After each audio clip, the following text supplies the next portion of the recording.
What's up, everybody? So, as you guys know, I've talked in couple previous videos that I was going to make an end-of-the-year update to what's going on with my finances. I made a video last summer about my student loan debt, and I made an update to that video this summer. And the first video and the update have been some of the most popular videos on my channel.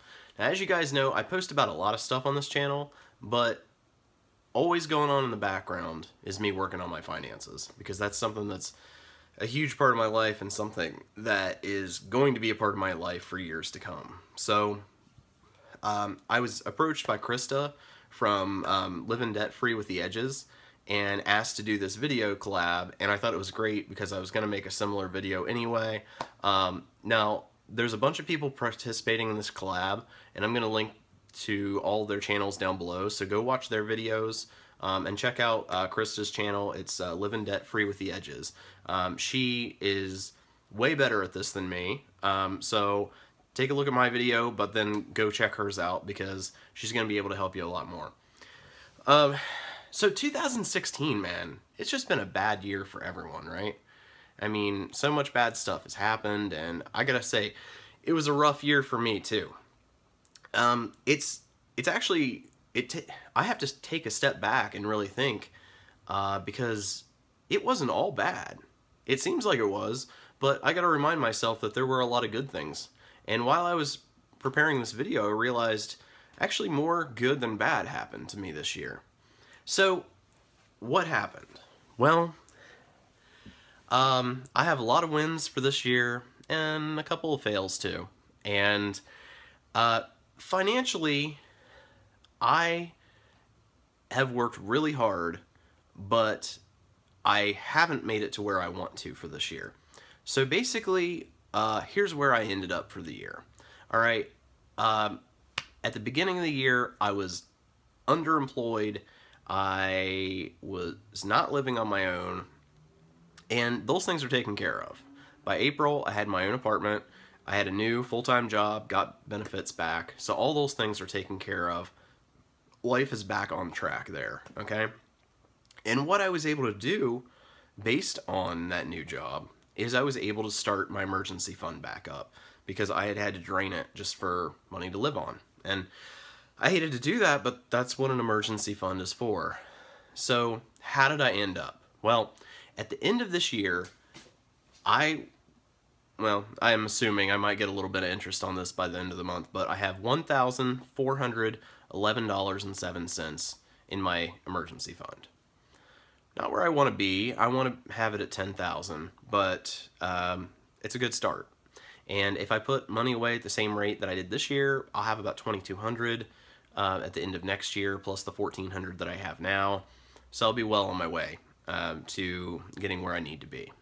Now, the second thing is, I always participate in my employer's retirement accounts, and I have, about $1,000 from old retirement accounts that I have been in the process of this year converting to Roth, consolidating. I set up a new Roth IRA through Vanguard, so I'd say that's a win as well. But I've got an employer match on a 401, or actually, sorry, now it's at this employer, it's an IRA that I'm contributing to.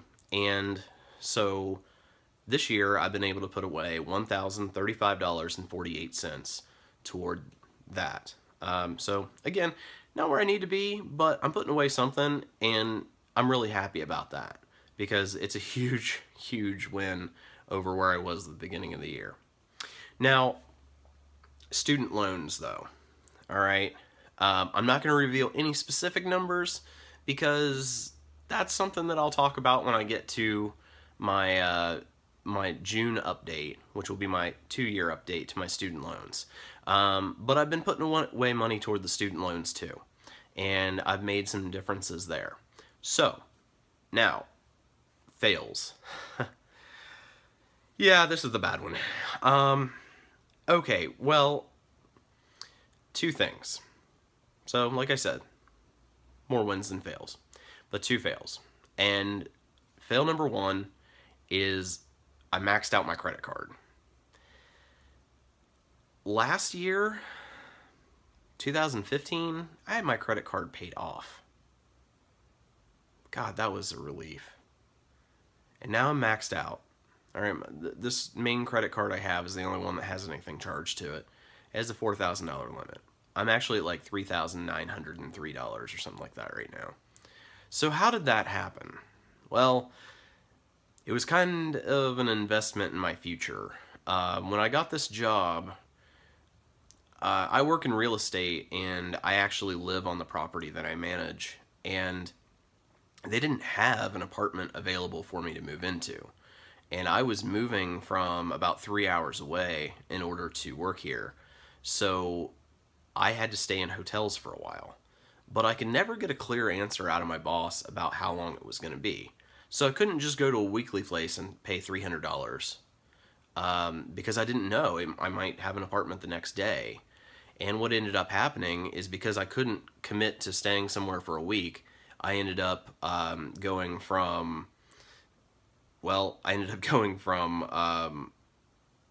one place for $100 or $125 a night, and then the next night, and the next night, and the next night. And I did move around trying to find the cheapest deals that were available that night, but I spent a lot of money, like a lot. I do think I might have bought like a pair of pants or something too as work clothes, but everything else related to that was just housing for employment. It took me about 3 weeks to get into my apartment here. And so that's a big fail. I mean, I guess in the end it's going to be worth it because of all the money that I've made off the job, but that's going to take me a long time to pay that off too. So that's the first one. And my other one is that starting in about September or October of this year, my financial situation has changed. Basically, there's a couple things going on. I have had a lot of elder care expenses coming up. I've been representing my mother as her legal counsel, and I've also been acting as her power of attorney and her guardian. It has created a ton of work for me.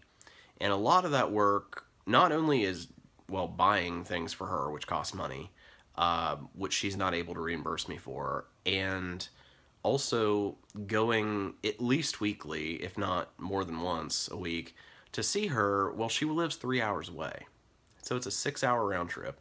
I've had to take a ton of days off work. I've had to, I mean, it's been a mess. And I haven't even kept track of how much money I've spent, but it's thousands of dollars. Now, on the flip side of that, my mom was trying to help me out when I moved up here and got this job. And she agreed to help me out by giving me one of her debit cards and letting me pay for my gas and some of my groceries with it. That helped a lot. I mean, it was about $200 a month that difference that made. Well, now, because of the situation she's in, she can't give me that help. And not only can she not give me that help, but I'm also paying for a lot of that stuff for her. So that's a huge difference. Even if it was just the $200, that's a huge difference in my monthly budget. And I'm at a point now where in the job that I'm in now, I'm pretty much maxed out at pay. So I either have to get another job, a higher ranking job that I can make more at, or I need to get a second job, like a part-time something. So that's something that I'm going to be figuring out in the new year, and hopefully that will all be sorted out by the time I make a video update next year.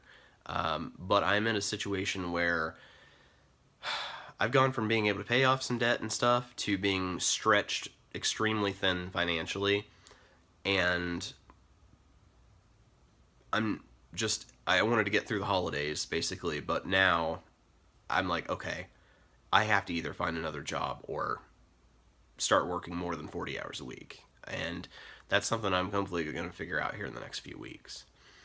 So overall, even though 2016 really seemed like it was not a great year, I did overall have more success than failure. And I think that if I can stay here in this city, even if it's not at the same job, maybe get a job that pays more, maybe get a second job to help me bring in some more income, I think that at the end of next year, that's going to be the time that we really see some big differences in not only my debt, but my savings.